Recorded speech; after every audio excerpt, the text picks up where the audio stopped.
Well, this is what our Cooper Hawk nest looks like with all the leaves out. This is the one at 6703 South 234th Street, Kent, Washington. I know she's in there on eggs. Sometimes all you see is just a little bit of her back or her head until she stands up. But it's in the morning, still a little cool. We got really good sunlight.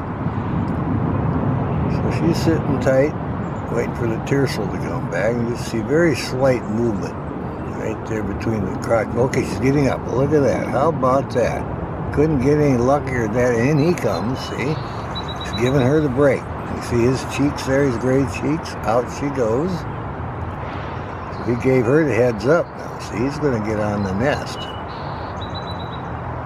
So she's off to take her break. And Tiercel, the male here, he's going to get back in there. Call him Gary Cooper. We call her Minnie Cooper. Just sounds good. Easy to remember. All right, he's snuggling down in there.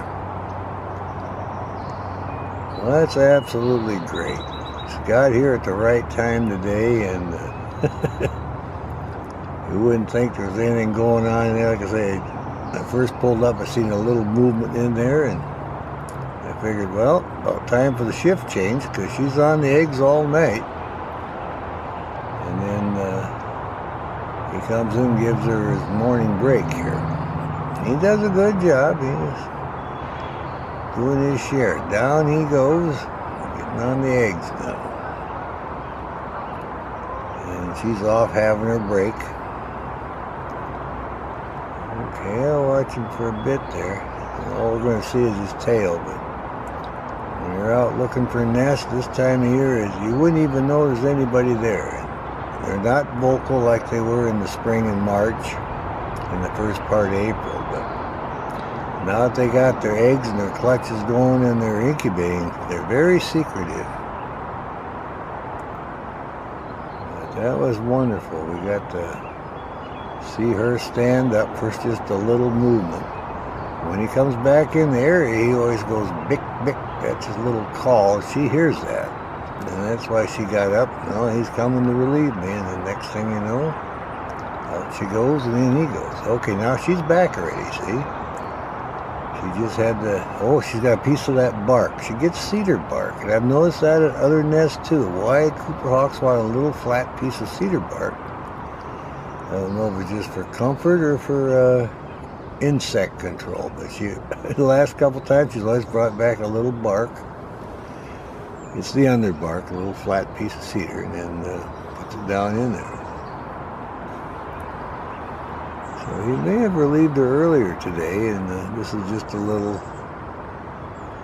exchange here. I want to get a piece of bark and put in there. All right, well that's even better. Got her back in there. There she's got her little piece of bark. Like I say, it could be for pest control or comfort.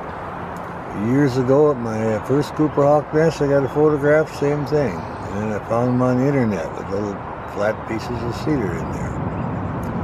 And it's the underbark that's flat. That's it. Okay, well she's gotten all settled down in there now, so we had a great exchange there. Call that my lucky day. You can see her tail off to the left there. She's still getting ready. And actually judge the size of her in there now that she's 1/3 bigger than him, so you can really see the difference when she's in there. All right, well Minnie Cooper's back on the nest and Gary Cooper's off on a hunt, so all right, looks like they're all settled in now. We'll call that good and we'll go check out our other nest down by the Neely Homestead. It's only less than a mile away. All right, then we're out of here.